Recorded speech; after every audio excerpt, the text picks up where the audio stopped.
Hello, I'm Dr. McLean, and several years ago I made my wife a gift that she said was the best gift she's ever gotten, and it made her cry.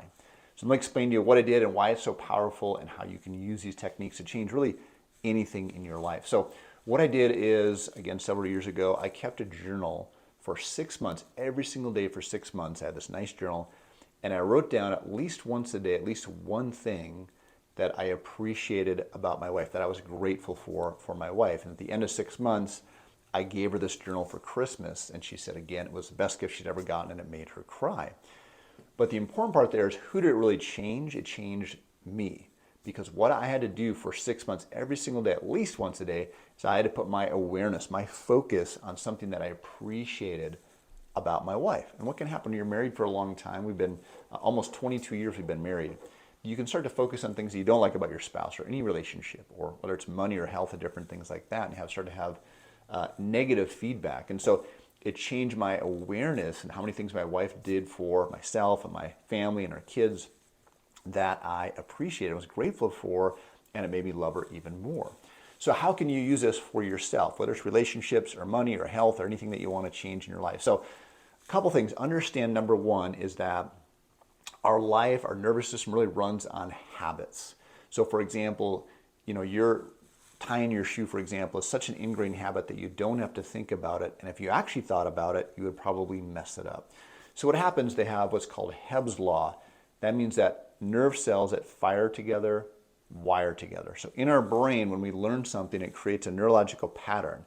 And the more times you do it, it gets stronger and stronger and stronger, so that the brain has to spend less and less energy to do that particular activity. So imagine if you went sledding, it's really heavy snow, and it's such heavy snow that the first time you went down the hill, you actually had to push yourself down the mountain to create a groove in the snow. And then the next time you did it, you had a little groove, you go a little faster, and the next time you went a little faster and faster, and eventually you had this nice, almost like a bobsled run, right? And the reason that happens is kind of the same thing in our brain, is it creates these patterns over and over, so it gets more and more efficient and easier to do that habit. Now, that can be really good if it's a positive habit, of course, but if it's a habit that produces negative results, that's something that we want to stop. So how do you change it? Number one, is just becoming aware of those things. That's step one. If you can start to become aware of these things, you can start to unwire those neurological patterns and start to create habits that are going to be more conducive to what you want to do. So how do you do this? There's a lot of different ways that you can do journaling. It's completely free, other than the cost of maybe a notebook and a pen or some paper. And there are several different ways that you can do this. Number one is very simple, and you can do a gratitude journal. You can start to, like I did for my wife, something that you're grateful for. It could be anything in your life, or you could do a specific person or specific topic or area. The second thing, just a general journal that I do now pretty much every single day, is I do, number one, I write down wins. So I write down, I got up on time this morning. I did my morning routine. I worked out. I drank a glass of water as soon as I woke up. Anything that you did in your life that was positive, is producing positive results, write those wins down. It's really important for our brain to become aware that we're doing these positive habits that are creating positive results in our life, so that we keep doing those things. Then the second thing I will journal about is, I'll either write, what did I learn today? Or how am I different today than I was yesterday? Because we're constantly changing. Sometimes it feels like we're just the same person over and over. But if we can write that thing down, how am I different than yesterday? Yesterday I slept in, today I got up on time. I'm starting a new habit. Or I learned this thing in my life, and now I'm going to apply it, and this is how it's going to change my life, or is changing my life. Again, that awareness starts to help you create positive, again, habits and patterns.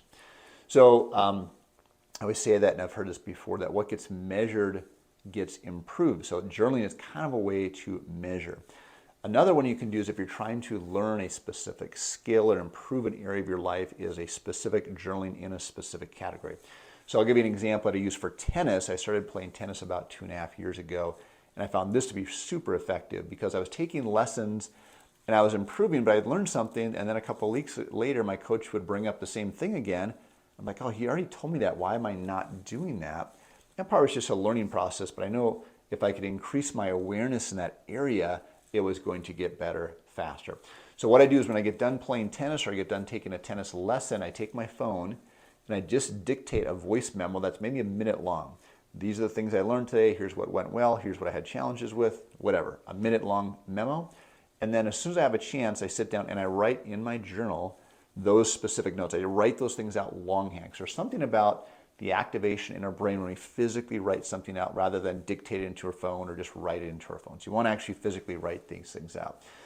You could do a food journal. If you just simply write down everything that you eat every single day, you'll start to make different choices about your food if your intention is you want to lose weight or gain weight or just make healthier choices.